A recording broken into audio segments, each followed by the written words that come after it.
ये कहानी उन सभी कहानियों की तरह नहीं है जिसमें शुरुआत होती है कि एक बहुत पुरानी बात है, बल्कि एक आधुनिक समय की नई कहानी है जो कुछ ही साल पुरानी है। ये कहानी उस जगह की भी हो सकती है जहां मैं आज रहता हूं, या जहां आप रहते हैं, या फिर चलिए उस सामने वाली सोसाइटी की ही कहानी मान लेते हैं जो अभी जस्ट नई नई बनी है। वो एकदम सामने सुंदर सी, बहुत बड़ी सी और अपने आप को शहर की सबसे सुंदर और बड़ी सोसाइटी कहने वाली सोसाइटी की ही कहानी है ये। इस शानदार सोसाइटी में आज बहुत लोग रहते हैं। बहुत सारे बच्चों की चहल पहल से ये गूंजती रहती है। बुजुर्ग लोग शाम को टहलते हैं और सभी लोगों का आना जाना, हजारों की संख्या में कारें नीचे पार्क होती हैं। सोसाइटी का अपना स्विमिंग पूल, जिम और सभी सुविधाएं। होड़ सी लग गई लोगों में यहाँ आकर रहने की, और आज जो लोग यहाँ रहते हैं वो अपने आप को बहुत खुशनसीब मानते हैं। इसी सोसाइटी की कहानी है ये। इसी सोसाइटी में रहते हैं दो बच्चे, आकाश और अनुज। आकाश और अनुज अक्सर शाम को आपस में साथ खेलते हैं और साइकिलिंग करते हैं, यहाँ वहाँ घूमते हैं। और एक दिन इसी तरह से घूमते घूमते वो सोसाइटी के पीछे की तरफ आखिरी कोने तक पहुंचे और वहां उन्होंने देखा एक बहुत ही बड़ा बरगद का पेड़। वो देखकर दंग रह गए, क्योंकि सोसाइटी में इस तरह के पेड़ नहीं है। वो करीब करीब नए छोटे छोटे खूबसूरत प्लांट्स से ढकी हुई है सोसाइटी, और उन पेड़ों को रोज साफ किया जाता है, चमकाया जाता है।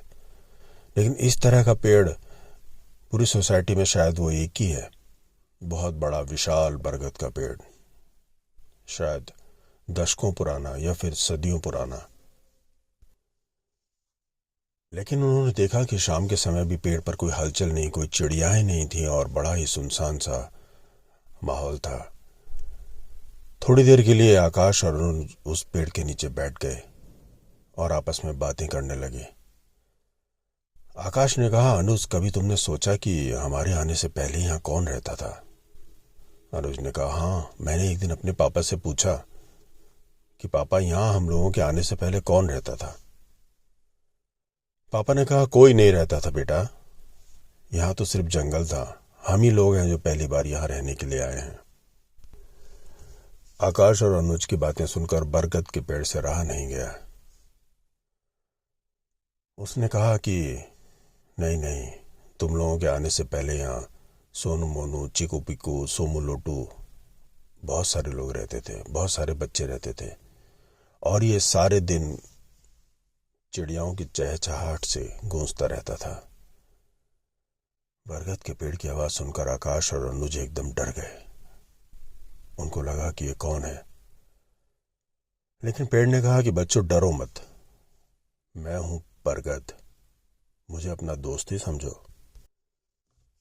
तुम लोगों की बात सुनकर मुझसे रहा नहीं गया और मैं तुम्हें बताने लगा कि तुम लोगों के आने से पहले भी यहाँ की एक कहानी थी।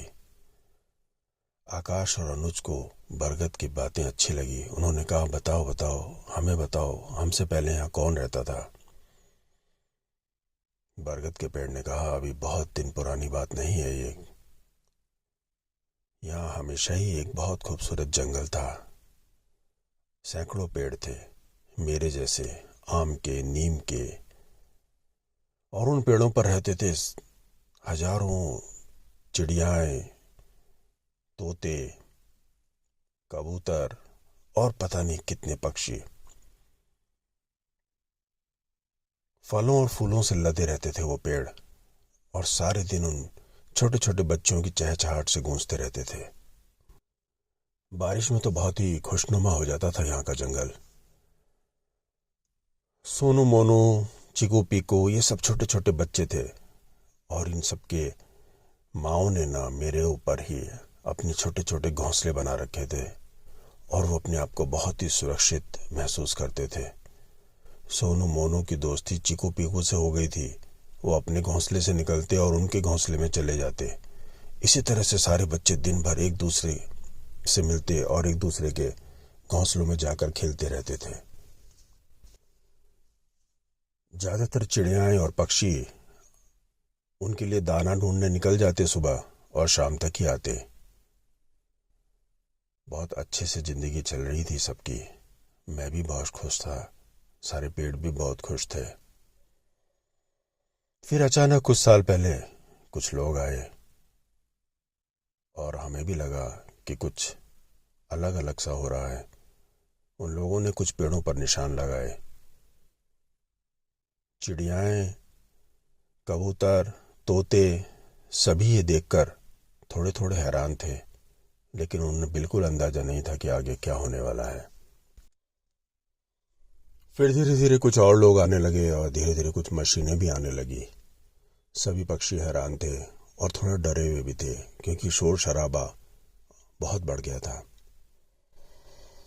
एक दिन हर रोज की तरह जब सारी चिड़ियाएं और तोते और कबूतर अपने अपने बच्चों के लिए दाना लेने गए हुए थे और इधर बच्चे चिल्ला चिल्ला कर सारे दिन एक दूसरे के साथ खेल रहे थे, तभी कुछ मशीनें आईं और उन्होंने धीरे धीरे करके एक एक पेड़ को काटना शुरू कर दिया।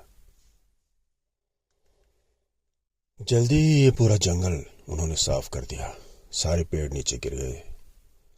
शाम को जब सोनू मोनू और चीकू पीकू की मम्मी उनके लिए दाना लेकर आई तो उनको समझ में ही नहीं आया कि उनके घर कहाँ थे, क्योंकि उन्होंने कभी पेड़ों को इस तरह से गिरे हुए नहीं देखा था। सोनू मोनू की माँ का रोते रोते बुरा हाल हुआ। वो चारों तरफ घुस घुस कर पेड़ों के नीचे सोनू मोनू को ढूंढने लगी। अगर उसे 1 मिनट सोनू मोनू और न मिलते तो वह शायद पेड़ को उठाकर ही पलट देती, लेकिन तभी उसकी नजर सोनू मोनू पर गई। उसने दौड़कर सोनू मोनू को गले से लगा लिया और वो उनको लेकर उड़ गई, बहुत दूर, न जाने कहां। मुझे अभी कुछ दिन पहले ही एक चिड़िया ने बताया कि सोनू मोनू की मम्मी ने यहां से बहुत दूर एक पेड़ पर अपना नया घर बना लिया है, लेकिन अब वो दाना लेने नहीं जाती है। वो हमेशा डरी डरी ही रहती है, न जाने कब किस दिन वो फिर से लौटे और वो पेड़ ही ना हो। सोनू मोनू हमेशा उससे पूछते रह गए कि चीकू पीकू कहाँ गए, लेकिन वो कभी बता ही नहीं पाई। उसे भी कहाँ पता था कि क्या हुआ उस दिन। आकाश और अनुज बरगद से ये कहानी सुनकर बहुत दुखी हो गए।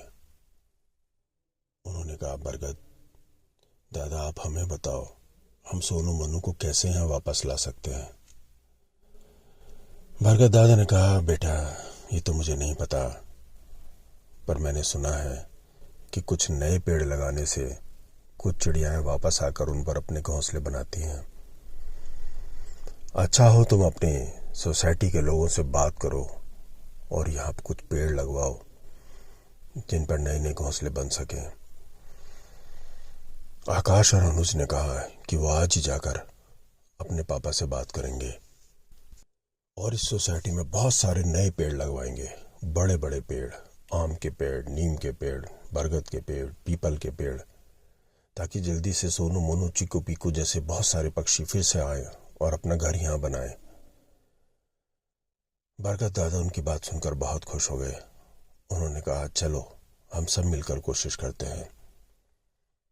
आकाश और अनुज उस दिन अपने घर आए तो उन्होंने अपने पापा से कहा कि पापा, हमें हमारी सोसाइटी में बहुत सारे पेड़ चाहिए।